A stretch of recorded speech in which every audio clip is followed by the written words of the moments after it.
अगर बच्चा कह रहा है कि मैं अपने आप को मार लूंगा, तो माँ उसको ये कह के इनवैलिडेट करती है कि जिससे मारना होता है वो बोलता नहीं है।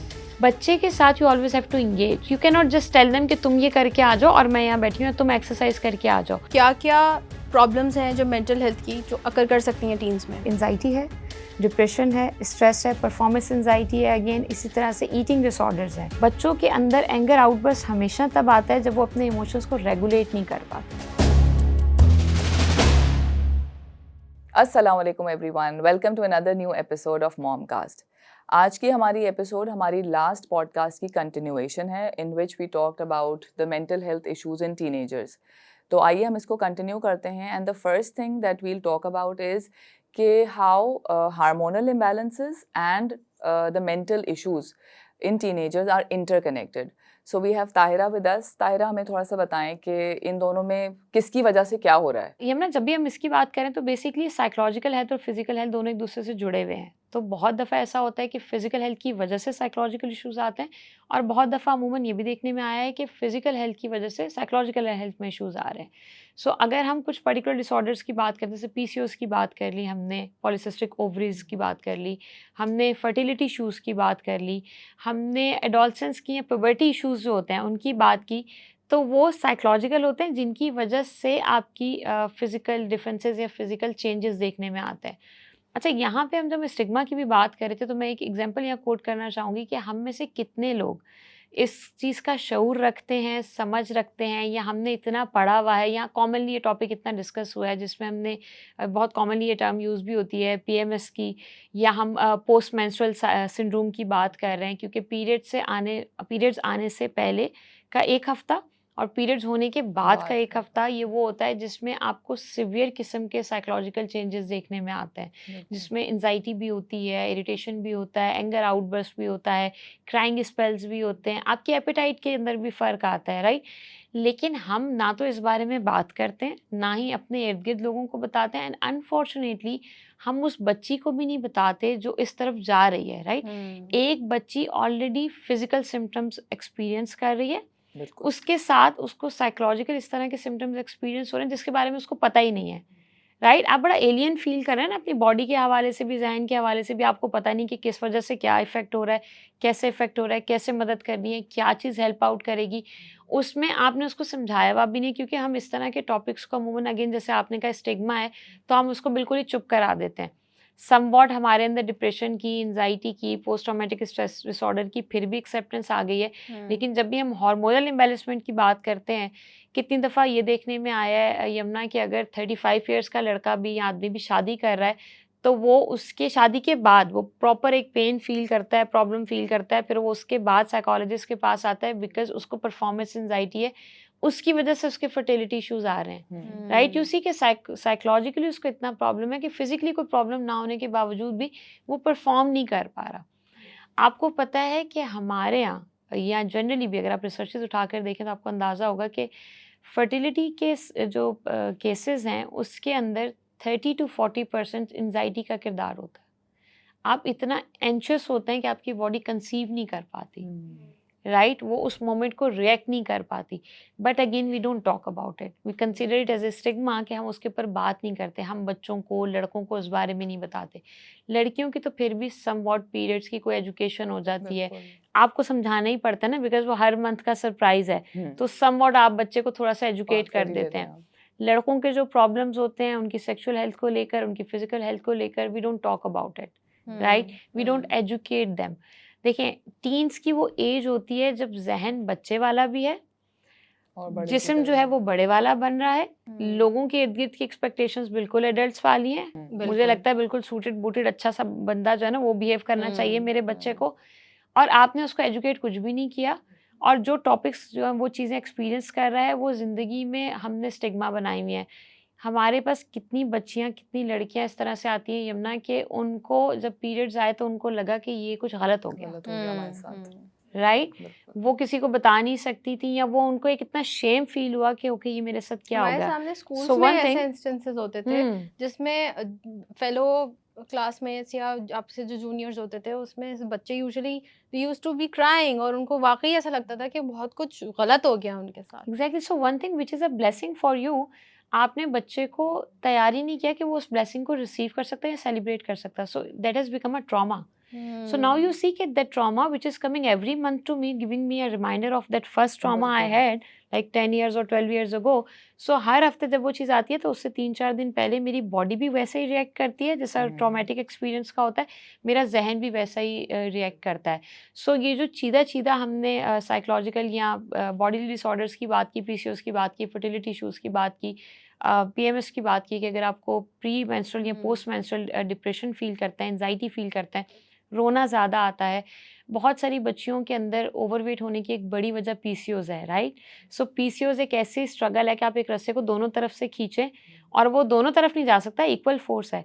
सो पीसीओएस का सोल्यूशन ये है कि आपका वेट लॉस हो, और पीसीओएस का साइड इफेक्ट ये है कि आप बहुत एब्रप्टली वेट गेन करते हैं, राइट? सो ये ज़्यादातर जो टीन्स लड़कियां होती हैं उनके अंदर एंजाइटी या डिप्रेशन जो है वो पीसीओएस की वजह से ट्रिगर हो रहा है. देन पीसीओएस से बचने के लिए आपको प्रॉपर एक लाइफस्टाइल चेंज करना पड़ेगा.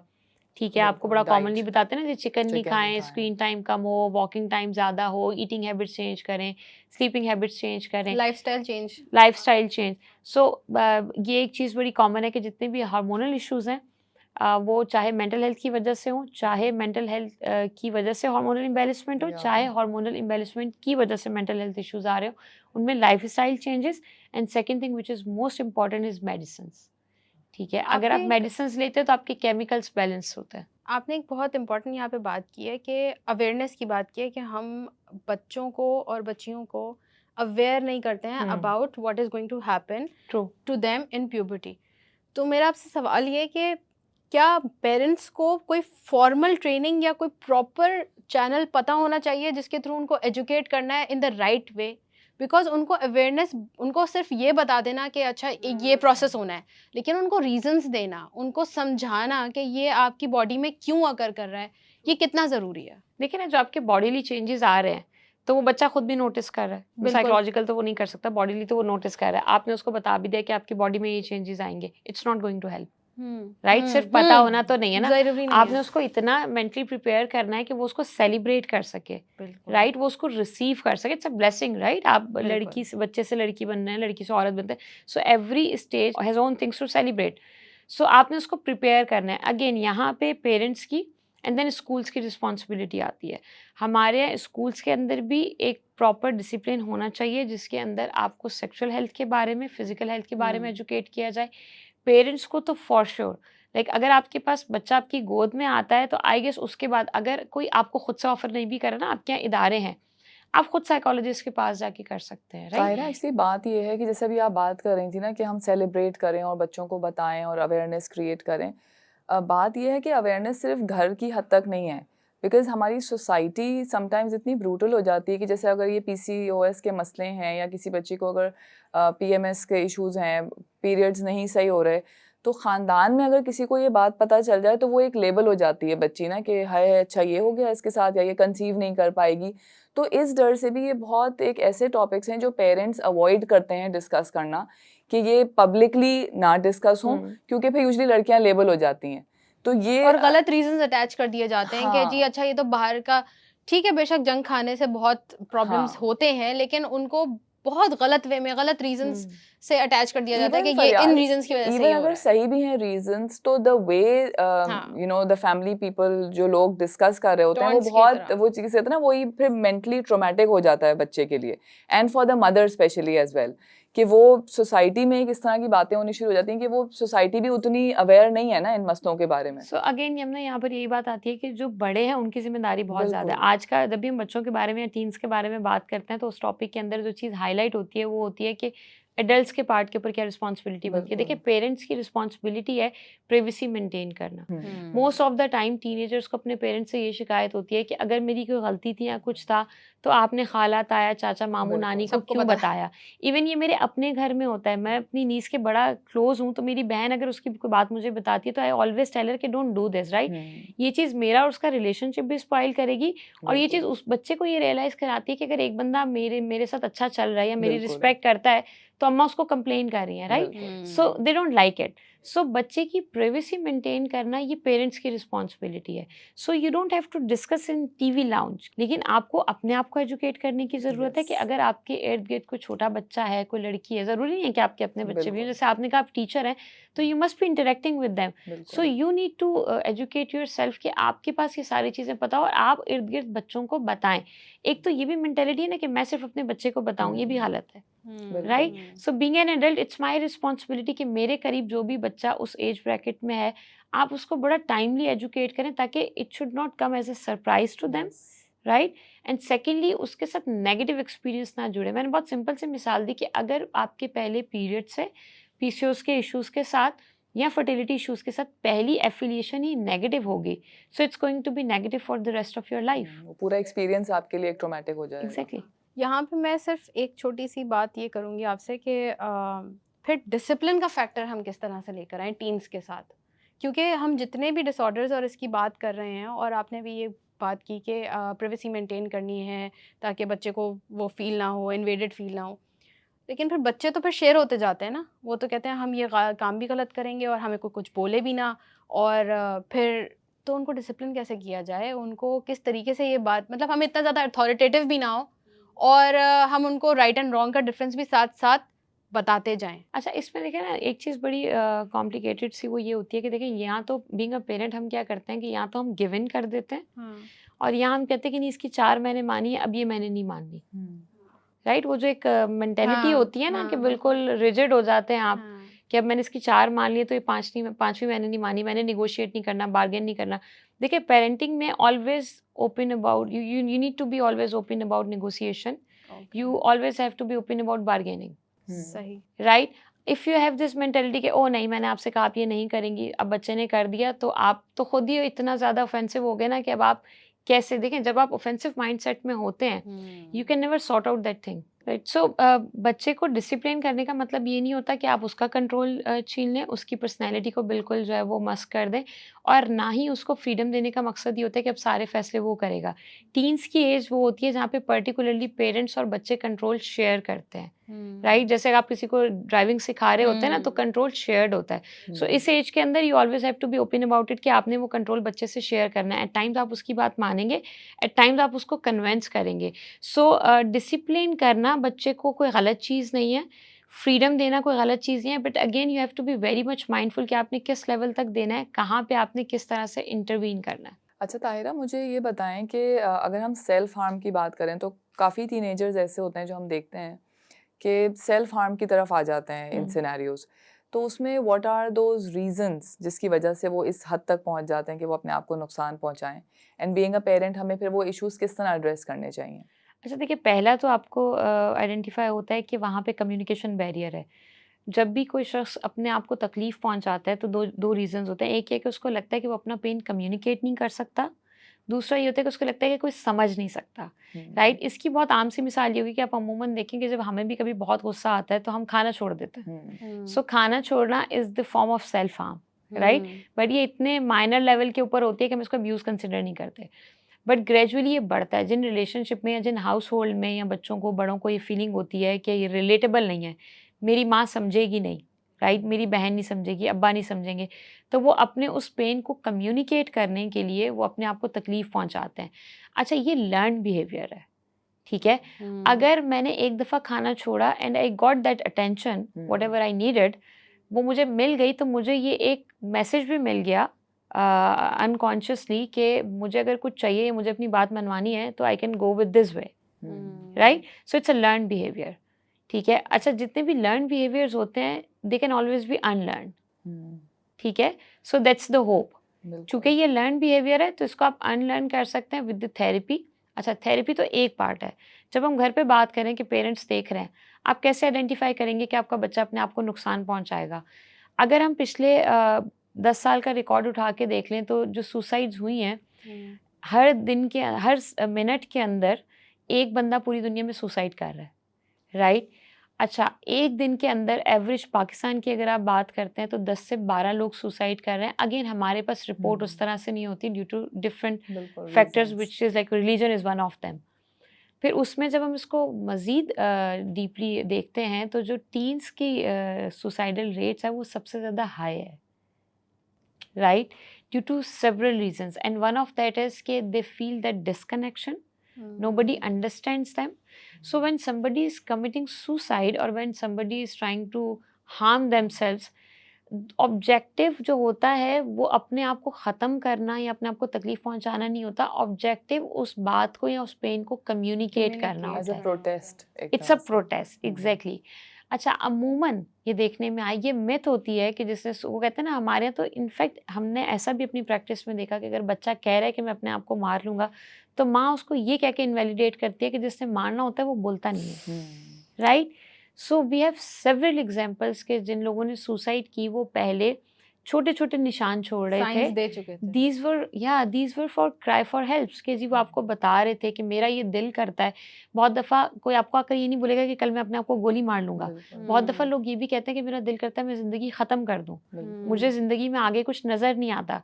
सो अगर 16 साल का बच्चा, 12 साल का बच्चा आपसे ये कह रहा है कि मुझे ज़िंदगी में कुछ अच्छा नहीं लग रहा, मुझे कुछ समझ नहीं आ रहा, मेरी कोई बात नहीं समझता, अम्मा अब्बा मुझे आप नहीं समझते, या बहन भाई से ज़्यादा प्यार करते हैं, मुझसे कम प्यार करते हैं, and there is a lot of comparison going on, there is a lot of fear of judgment, और वो छोटे छोटे ब्लॉक्स छोड़ है। अगर आपने केयरफुली उससे कम्युनिकेट किया था, उसकी बात सुनी थी, you will be able to identify it as soon as possible. अगर आपने सुना ही नहीं तो then it will be very late, right.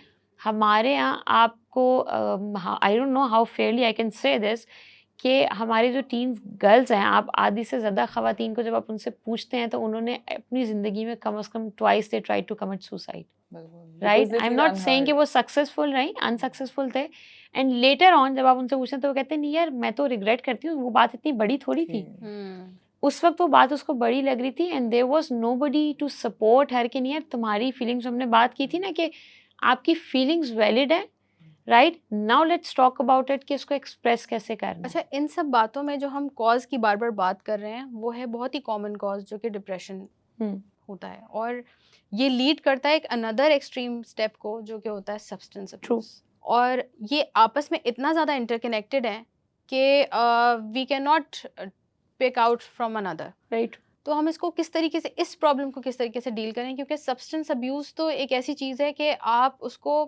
एक तो कंट्रोल किस तरीके से करें, फिर उसकी फॉर्मल जिसे कहते हैं कि रिहैब रिक्वायर्ड होती है उसके अंदर, और आइडेंटिफाई भी नहीं अक्सर कर पाते हैं माँ बाप, तो किस तरीके से इसको किस तरह से डील किया जाए। अच्छा, इसमें पहले हम डिप्रेशन पे बात करते हैं कि जब हम डिप्रेशन की बात कर रहे हैं तो जैसे हमने कहा था ना कि जो सिम्टम्स होते हैं, जितने भी साइकोलॉजिकल डिसऑर्डर्स हैं, उनके सिम्टम्स आपने मोर और लेस 2 वीक्स ऑब्जर्व करने होते हैं, and then it's the right time to seek professional help. जब हम डिप्रेशन की बात कर रहे हैं ना तो ये चीज़ भी अगेन हमने उस स्टिग्मा की बात की थी कि आपको बड़ा कॉमनली सुनने को मिलता है, कहते नहीं 13 साल के बच्चे को क्या डिप्रेशन होगा, बिल्कुल राइट, ये बच्चों ने सुन लिया है। So again you are invalidating their feelings, right.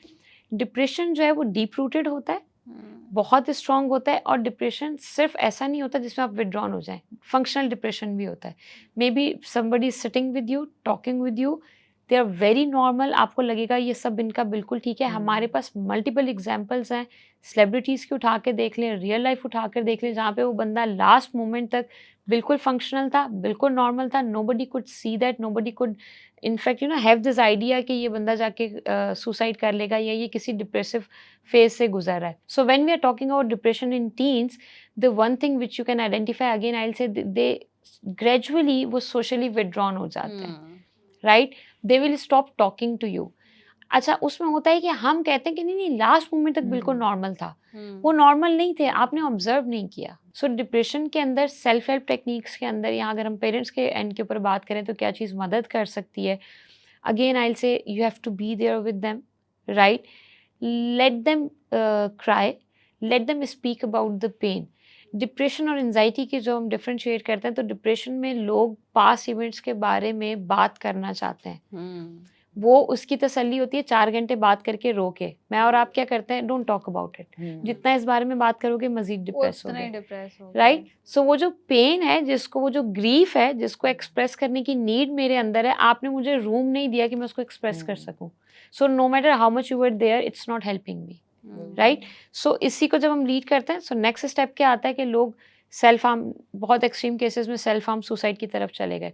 Normal scenario में क्या होता है कि मैंने कोई ड्रग यूज़ कर ली, वो मेडिसिन्स भी हो सकती हैं, बहुत सारी साइकोटिक मेडिसिन्स जिसमें लोगों को नाम भी पता है, जो स्लीप के लिए यूज़ बिल्कुल, होती हैं, बिल्कुल, नमनेस के लिए यूज़ बिल्कुल। होती हैं, आपने वो यूज़ कर ली। बहुत सारे इंजेक्शंस हैं जो पेन किलर आप यूज़ कर सकते हैं। बहुत सारी जो ड्रग्स हैं, जो पर्टिकुलरली मंशियात जिनको कहा जाता है, उनका यूज़ है। अब वो किस लिए करते हैं, you have to understand this. एक तो टीन्स के अंदर ये एक चीज़ है, पीयर प्रेशर है, ठीक है, लोग खा रहे हैं, अगर मैं लूँगा ड्रग तो मैं कूल लगूँगा, यू नो। हाँ, एक बिल्कुल। स्टेटस सिंबल भी है, अमीर लोग हैं तो वो नशा करते हैं, it's very normal for them. एक तो आपको ये हो गया ना सोसाइटी में एक्सेप्टेंस के लिए, लेकिन हम चूँकि डिप्रेशन से बात करें तो दूसरा रीज़न ये होता है कि मैं जो पेन फ़ील कर रहा हूँ, मेरे पास उसका एक्सप्रेशन का राइट नहीं है, रूम नहीं है, ठीक है? सो सेकंड थिंग इज़ कि मैंने मेडिसिन ली, मैंने नम फ़ील किया, सो फॉर दैट 4, 5, 6 आवर्स मुझे वो पेन उस इंटेंसिटी से फ़ील नहीं हुआ। हाँ। Because you can or maybe you cannot relate with it, because when you feel depressed, it has that psychological pain, yes, right? When you are in that particular episode, तो वो बिल्कुल उतना ही तकलीफ दे होता है जितना हार्ट अटैक होता है, right? हेल्पलेसनेस So फील होती है if ना I'm आपको। in that state, तो मुझे कोई भी वो चीज़ जो मुझे उस स्टेट से हम्म। बाहर निकालेगी, I'll go मुझे for वो it. अच्छी लगेगी, बिल्कुल। ठीक है, क्योंकि मैं एक वनरेबल स्टेट में हूँ। बेसिकली इस सब्सटेंस अब्यूज में जो सबसे कॉमन फैक्टर होता है वो आपको अपनी करंट स्टेट से फरार चाहिए होती है। एग्जैक्टली, अब वो डिप्रेशन की वजह से हो रही है, अब वो घर के माहौल की वजह से हो रही है, रिलेशनशिप हो, relationship बेरोजगारी की हो, वजह से हो रही है। देयर आर मल्टीपल फैक्टर्स जो कि हम्म, डिप्रेशन हमें क्रिएट कर रही होती है हम्म, हमारी लाइफ में, और फिर हम सब्सटेंस अब्यूज की तरफ चले जाते एग्जैक्टली, हैं। लेकिन टीन्स में ये आजकल बहुत ज़्यादा ग्रो कर रहा है मसला, और we need to address it, और हमें उनको मेरे ख्याल से सही डायरेक्शन देने की ज़रूरत है कि यहाँ पे क्या फैक्टर्स हैं जो उनको बेटरमेंट की तरफ लेके आ सकते हैं। एक्सरसाइज, गुड लाइफस्टाइल, ट्रू, जो कि वो अडॉप्ट कर सकते हैं। Healthy बेसिकली हम choices. सॉल्यूशंस के ऊपर हमें ज़्यादा बात करनी है, रादर देन स्टिग्मेटाइजिंग देम कि ये तुमने एक बहुत गलत काम गलत कर चीज़ लिया, कर ली। अब तो वो कर लिया। क्योंकि देखिए टीन्स में अगर हम पर्टिकुलरली बात करें तो peer pressure is one of the reason. बिल्कुल। अच्छा, पीयर प्रेशर किस लिए आता है? अगर मैं अपने बच्चे के लिए, आपने अपने बच्चे के लिए स्कूल देखा होगा, जब हम स्कूल देखते हैं तो we always focus on building कैसी है, टीचर कैसे हैं, फीस स्ट्रक्चर कैसा है। हम इस बात पे फोकस नहीं करते कि वहाँ किस तरह की जेंट्री आ रही है, उनका उठना बैठना कैसा है, उनका रवैया कैसा है। सो अगर नॉर्मली अभी तो स्कूल्स की अगर आप फॉर्म फिल करते हैं तो दे इवन आस्क यू कि आपका बच्चा किस गाड़ी में आएगा, राइट?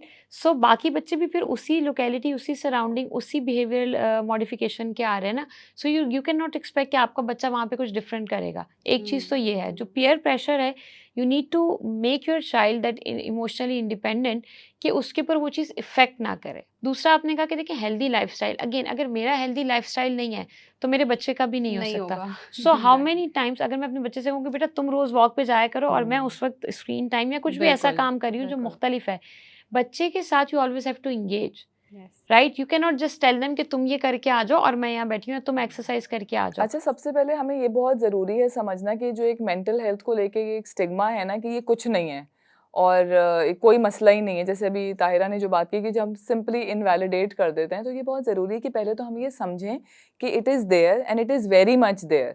और स्पेशली ये कि बच्चों में तो ऐसा कुछ होता ही नहीं है, ये तो बड़ों के मसाइल हैं। तो ये चीज़ जिसे कहते हैं ना, हमें खुद as parents and as adults हमें ये अंडरस्टैंड करनी ज़रूरी है कि ये एक मसला है जिससे टीनेजर्स दे गो थ्रू। और सेकेंडली कि अगर किसी टीनेजर के ज़हन में कोई मसला है या अगर वो मेंटल हेल्थ इशू से गुजर रहा है तो वो पागल नहीं है। इस चीज़ को अंडरस्टैंड करना, ये भी हम बहुत इजीली एक फतवा जारी कर देते हैं कि इनके साथ मेंटल हेल्थ इशू है, ये तो पागल हैं बिल्कुल। आइए ना, जहाँ पे आप स्टिग्मा की बात करिए तो हर अरसे में या हर दौर के अंदर कुछ ना कुछ टैबूज रहे। सो एक ज़माने के अंदर you will be very surprise to hear this के एपिलेप्सी या मिर्गी जो थी उसको भी एक टैबू या स्टिग्मा समझा जाता था। With the passage of time I will appreciate this कि अवेयरनेस क्रिएट हुई है, जैसे ये आप लोग अपना प्लेटफॉर्म यूज़ कर रहे हैं, इस तरह से अब मेंटल हेल्थ के बारे में, मेंटल इलनेसेस के बारे में, इश्यूज़ के बारे में बात होती है। लोग जो है वो एडवोकेट कर रहे होते हैं, इश्यूज़ के ऊपर बात करते हैं, so which is a good thing. लेकिन ये अभी भी जिस लेवल के ऊपर होनी चाहिए उस पे नहीं है, क्योंकि हमने मेंटल हेल्थ को समवॉट जो है ना वो क्लिनिक्स तक लिमिटेड कर दिया है। हालांकि मेंटल हेल्थ का ताल्लुक मस्जिद से भी है, मदरसे से भी है, स्कूल से भी है, घर से भी है, इट्स एवरीवेयर बेसिकली। आप जब जहाँ भी कहीं जा रहे होते हैं तो आपकी मेंटल हेल्थ तो साथ ही होती है ना। सो इट्स कलेक्टिव रिस्पॉन्सिबिलिटी कि हम इसको कॉमन करें, इसके बारे में जितनी बात करें वो कर सकें। जब हम इसके ट्रीटमेंट की बात करते हैं तो एक तो आपको पता है कि इसका क्लिनिकल वे ऑफ ट्रीटमेंट है, आप साइकोलॉजिस्ट के पास जाते हैं, अगर ज़रूरत होती है तो साइकोलॉजिस्ट असेसमेंट के बाद आपको साइकेट्रिस्ट के पास भी भेजते हैं जो कि मेडिसिन देते हैं, वरना साइकोलॉजिस्ट टॉक थेरेपी देते हैं। मैं आपको बड़ी दिलचस्प बात बताऊं, जब हम टॉक थेरेपी की बात करते हैं तो उसकी रूट्स हमें कहाँ पर मिलती हैं। अगेन, हमें जब कोई चीज़ अंग्रेज से या साइंस से आती है तो हम उसको बड़ा ईजिली एक्सेप्ट करते हैं, हम ये समझते ही नहीं है कि ये कहाँ से जनरेट हुई। जब हम रसूल पाक की ज़िंदगी की बात करते हैं तो वो अपनी ज़िंदगी में जुम्मे के दिन बिलखुसूस और रोज़ाना असर के बाद मस्जिद में बैठ के लोगों के मसाइल सुनते थे, ठीक है। कुछ को वो हल बताते थे और किसी का सिर्फ वो मसला सुन लेते थे, ठीक है। तो जब लोग उनको पूछते भी थे तो कहते थे नहीं, इसका सुनना काफ़ी है। तो अब साइंस ये बताती है, या आप जब साइकोलॉजी की बात करते हैं तो अब आपको रिसर्चेस ये बताती हैं कि it was form of support group, right. फिर उसमें से अगर किसी को ज़रूरत होता था, किसी का मसला ज़्यादा अहम या मुख्तलिफ होता था, तो उसको कहते थे कि तुम मुझे इस महफिल के बाद मिलना, राइट। तो वो उसको बाद में उसका मसला पूरा सुन के एक्सेप्ट करके फिर उसको पूछते थे कि तुम्हें चाहिए कि मैं सलाह या मशवरा दूं।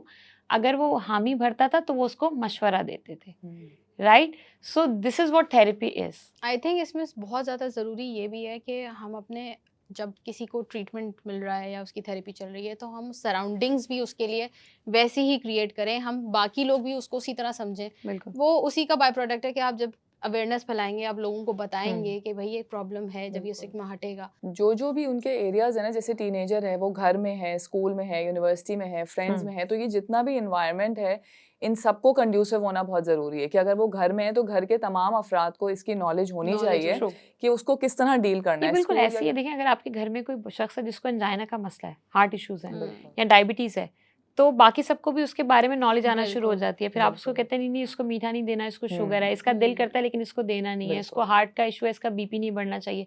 बिल्कुल इसी तरह से मेंटल हेल्थ को इतना कॉमन होना ज़रूरी है कि सबको उसके बारे में पता भी हो और सब उसके लिए मिलकर भी काम करें ताकि वो उसको प्रोटेक्ट कर सकें। बिल्कुल। इसी में बस आखिर में मैं आपसे ये सवाल करूँगी कि how can we empower teens to help them make themselves better, मतलब वो इन सब चीज़ों में फंसे ही ना, और किस तरीके से हम उनको हेल्प करें कि वो इन सारे इशू से दूर रहें। अपनी मदद आप कर सकते। अच्छा, इससे इसका जवाब मैं यहाँ से देना शुरू करूँगी कि ईदी साहब अपने बचपन में बताते थे कि जब वो स्कूल जाते थे तो उनकी अम्मा उनको 2 आने देती थी।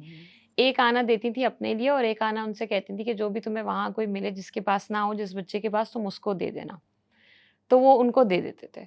तो हर इंसान के ज़हन में 2 केमिकल्स होते हैं, डोपामाइन और सेरोटोनिन। बहुत सारे केमिकल्स होते हैं जिसमें से हम आज 2 पे बात करेंगे, डोपामाइन और सेरोटोनिन।